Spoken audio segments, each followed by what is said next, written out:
की तो एक श्रृंखला है जो विगत 10 वर्षों से दिल्ली की जनता सह रही है। परंतु आज हम एक गंभीर विषय के ऊपर मैं आपसे कहना चाहता हूं कि एक अत्यंत गंभीर विषय के ऊपर हम अपना पक्ष रखेंगे और प्रतिदिन एक आपदा के बारे में बताएंगे। आज दिल्ली में वित्तीय आपदा क्या आई हुई है और जिसने दिल्ली की संपदा को किस प्रकार से लूटा है, उसके बारे में हम दिल्ली की प्रबुद्ध जनता और देश का ध्यान आकृष्ट करना चाहते हैं। आप सभी जानते हैं कि वित्तीय दृष्टि से दिल्ली यानी financially Delhi was considered as one of the most efficient and prominent state. संभवतः भारत में सबसे बेहतर आर्थिक स्थिति वाले राज्यों में दिल्ली माना जाता है, जहां के लोगों की आय भी बेहतर होती है, अधिकांश सुविधाओं का वहन केंद्र सरकार करती है। और जब आम आदमी पार्टी सरकार को यह सत्ता मिली तो दिल्ली प्रॉफिट का बजट हुआ करता था।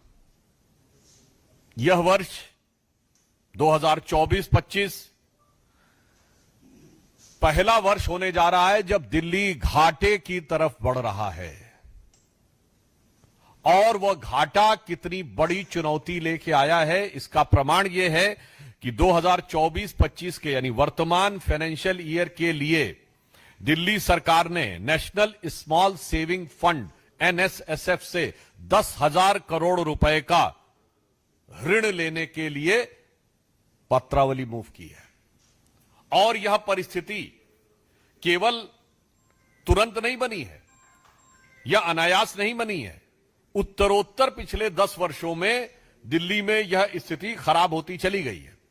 2014-15 में, 2015-16 में दिल्ली का जो राजस्व लाभ था यानी रेवेन्यू में जो सरप्लस था, दैट वाज 1.56%, 1.56% था। यानी कुल मिला के सामान्य दृष्टि से कहें तो जो आय थी उसके मुकाबले जो व्यय था उसके मुकाबले आय 1.5% से अधिक थी। यानी आर्थिक दृष्टि से स्थिति ठीक मानी जा रही थी।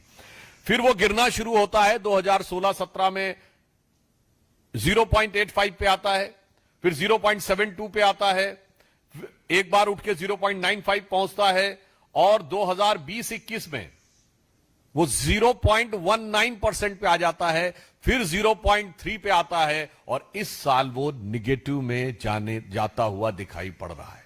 अर्थात ये जो दिल्ली में घाटा उपस्थित हो गया है, ये कोई अनायास अचानक किसी परिस्थिति के कारण नहीं हुआ है।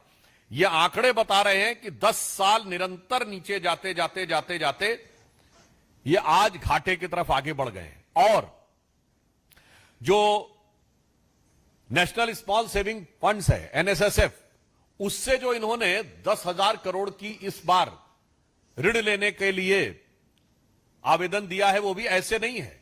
2016-17 में इन्होंने 2,896 करोड़ रुपए का लिया। फिर वो अमाउंट बढ़ते बढ़ते ऐसा हुआ कि विगत 3 वर्षों में 11,000 करोड़ रुपए लिए और अभी इस एक अकेले साल में 10,000 करोड़ रुपए का डेट लेने के लिए आवेदन दिया है।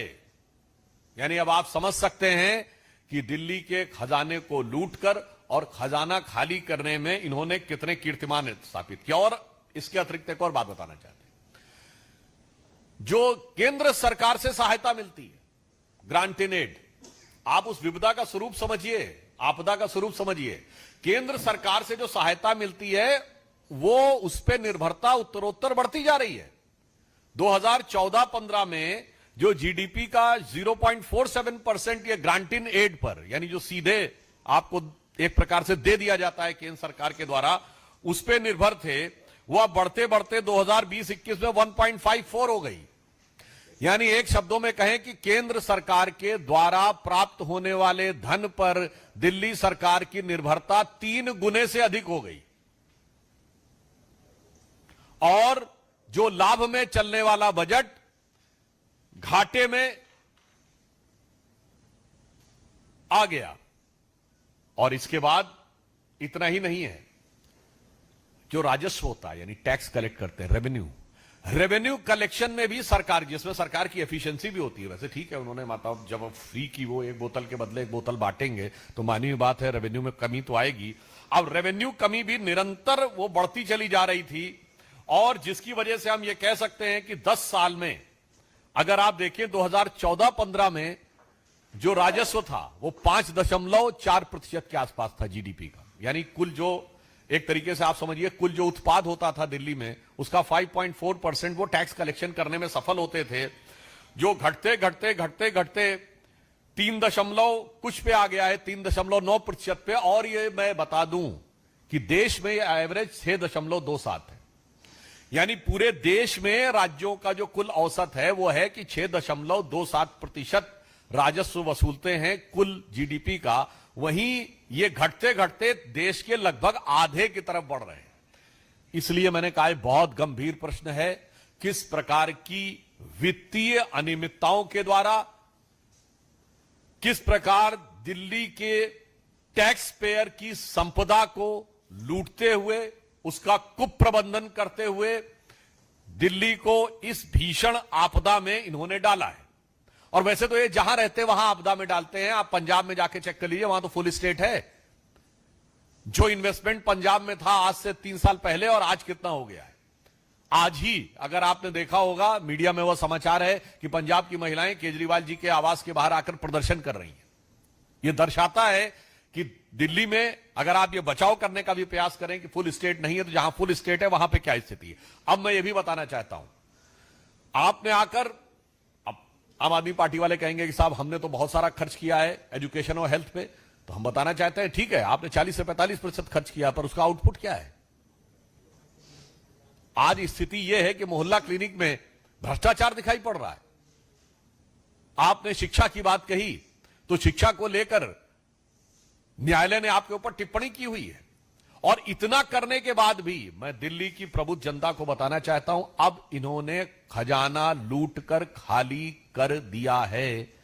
तो मानी हुई बात है कि जब हमारी सरकार आएगी तो उसको काफी चुनौतियां रखनी पड़ेंगी कि इस खाली खजाने को किस प्रकार से भरे।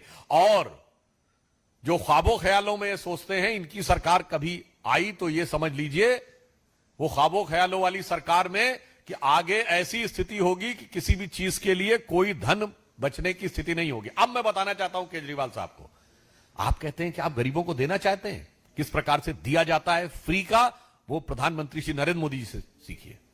आपने बिजली फ्री देने की बात कही और शुरू में तो बिल 0 आते थे, तो पता ही नहीं कितना आपने खर्च किया और कंपनियों को पेमेंट होता था। वो सारा घोटाला सबके सामने आ चुका है, क्योंकि सरकार के खाते से नहीं जा रहा है, सरकार पेमेंट कर रही है बिजली कंपनियों को, और बिजली कंपनियां प्राइवेट हैं। देना है तो प्रधानमंत्री जी के रूप में देखिए, प्रधानमंत्री जी ने सूर्य घर बिजली योजना प्रारंभ की है, यानी सोलर पैनल्स लगाकर कोई भी अपने घर में बिजली बना सकता है। और 7.5 लाख लोग आवासों पर अब तक सोलर पैनल्स लग चुके हैं, यानी बिजली टोटली फ्री, न खजाने पर बोझ, न पर्यावरण पर बोझ, clean energy, total free energy. और इसके अतिरिक्त इतना ही नहीं, वो परमानेंट फ्री, किसी को डराने की भी जरूरत नहीं है कि ये रहेंगे तो फ्री मिलेगा, वो रहेंगे तो फ्री नहीं मिलेगा, वो परमानेंट फ्री। और इसी के साथ साथ अगर आप अधिक बिजली उत्पादन करने में सफल हो जाएं तो बिजली विभाग आपसे बिजली खरीद भी लेगा, यानी बिजली फ्री भी और आमदनी की संभावना भी। मगर क्या बताएं, जो अपने को सबसे ज्यादा पढ़े लिखे होने का दावा करते हैं, ऐसा प्रतीत होता है कि उन महोदय के ही को सिर्फ खजाना लूटना आता है, खजाना खाली करना आता है, दिमाग खाली रख के आते हैं। दिमाग का प्रयोग करें तो जो प्रधानमंत्री जी ने किस रूप में किया है।